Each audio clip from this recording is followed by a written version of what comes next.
Ce sont des thèmes, on imagine, comme cette pièce de théâtre, qui ont été abordés aussi peut-être à l'Institut du monde arabe. Alors oui, ça fait tout à fait partie des sujets qui ont été abordés. Penser les féminismes arabes, peut-être en essayant d'établir ou de réfléchir au point de convergence entre une pensée universelle des droits des femmes, mais aussi une pensée locale, localisée, qui correspondent à des réalités qui ne sont pas forcément celles que nous traversons en Europe Ouais. ou en France. C'est intéressant de vous entendre dire les féminismes arabes parce que le pluriel est omniprésent en fait. Vous dites les pensées arabes. Est-ce que vous diriez que c'est une région qu'on a tendance à essentialiser peut-être? Ah bon, oui, je crois que Non, je mais même pourrais le au dire. niveau de l'intellect, de l'intellectualisme. De la même manière qu'il n'y a pas, une pensée unique dans aucune région du monde, il n'y a pas une pensée arabe, parce que le monde arabe est extrêmement vaste. Il est vaste à la fois géographiquement, mais aussi dans ses cultures, dans ses influences, dans les productions intellectuelles dont il est l'héritier et le penseur, enfin le producteur aujourd'hui. Donc il serait extrêmement réducteur de parler d'une pensée arabe. Et peut-être dire les pensées arabes, c'est commencer à détricoter l'idée préconçue qu'on pourrait se faire d'une pensée unique qui traverserait Alors un événement parrainé par le sociologue et philosophe Edgar Morin, que l'on a vu récemment d'ailleurs en voyage au Maroc.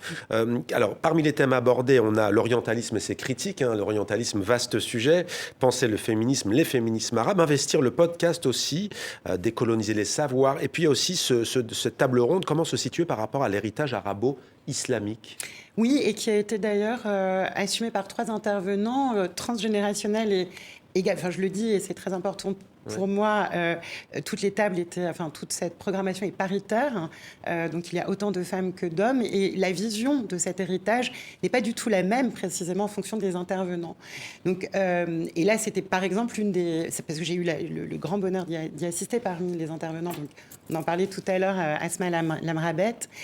Il y a des visions très différentes en fonction des penseurs, des courants de pensée, des héritages sociaux, politico, culturels sur le sujet qu'on a eu l'occasion de voir mis en débat.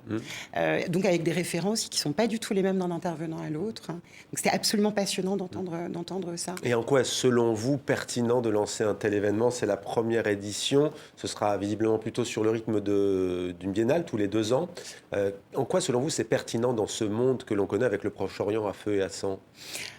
Alors, c'est pertinent avec un Proche-Orient à feu et à sang ou pas. C'est pertinent en France aujourd'hui parce que je crois qu'il y a une vision de plus en plus délétère, je dirais, de ce monde arabe qui serait finalement réduit à une pensée dominée par la religion, par le terrorisme, enfin voilà, si on la fait très courte. Et faire entendre ces voix du monde arabe, c'est aussi dire il y a une pensée contemporaine arabe qui ne s'est pas juste résolue à la l'Andalous, à l'âge d'or de la philosophie arabe. Elle est bien vivante, elle est dynamique, elle est extrêmement moderne, elle est critique, elle débat, elle est même presque plus libre dans son expression, je trouve, après ces quelques premières tables rondes, de certains de nos propres débats ici. C'est assez intéressant à noter.